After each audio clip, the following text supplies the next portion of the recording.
When it comes to sound equipment, I'm cheap. I like to get the most function for the least dollar. That's why I use alto wedges. That's why I have a UI16. I think a lot of times the low-priced stuff, if it's set up and used properly, can sound very good. When I first got into the digital mixer thing 6-7 years ago, one of the reasons I picked the UI16, say over the Mackie, is it didn't make sense to me to buy a $350 mixer and then need a $600 iPad to run it. So that's one of the reasons I went with the UI16. So anyway, today I'm going to tell you about the tablets I used to run the UI16. I mean, there's nothing wrong with an iPad. If you want to spend the money, go for it. But I've been using these 3 tablets for 6-7 years. Never had an issue with any of them. So here we go. So the first tablet I purchased on eBay for about $50 is from a company called Unbranded. This tablet runs Windows 10 and some version of Internet Explorer or Google Chrome, whichever you'd want. And I've had no issues using this thing at all. It works as advertised. And again, I spent roughly $50 on eBay to get this unbranded brand name tablet. It's a cheapie, but it works. It's funny. I'll spend $1,000 for a guitar and amplifier, no questions asked. But, you know, to spend $100 on a microphone would drive me crazy. To each his own, I guess. The second tablet I got is a Nokia Lumia 2520. It's no longer made, and I got this after discovering that in bright daylight it was almost impossible to see that unbranded tablet.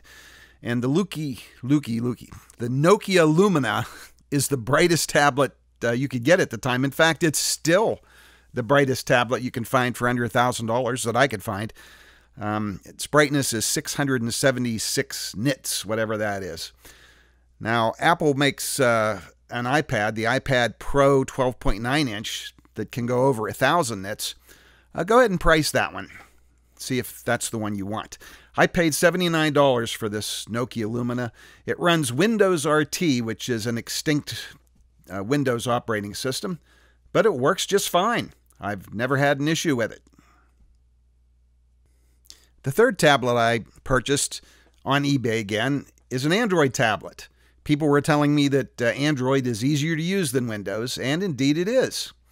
I paid a little under $50 for this tablet, and for the most part it works fine. There is one little annoying thing about it, and that's those buttons in the silver bar. If you just tap the button, you can see what happens. It doesn't go to the screen you want. It flashes back. But if you hold your finger on the button until the screen loads, it works just fine. And it's just those buttons in the silver bar that have that problem.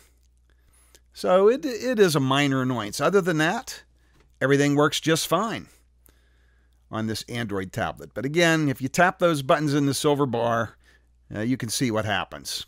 So you need to hold your finger on the button until the screen comes up, and then it works just fine. But again, it's a $50 tablet. I've learned to live with that.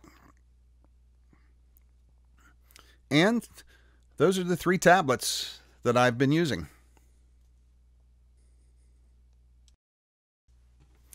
So here they are, all 3 tablets that I use. There's the unbranded, say $50. There's the Nokia Lumia, we'll say $80. So we're up to $130 total. And there's the Android tablet, which we'll say $50. So we're looking at $180 for 3 tablets. That's triple redundancy.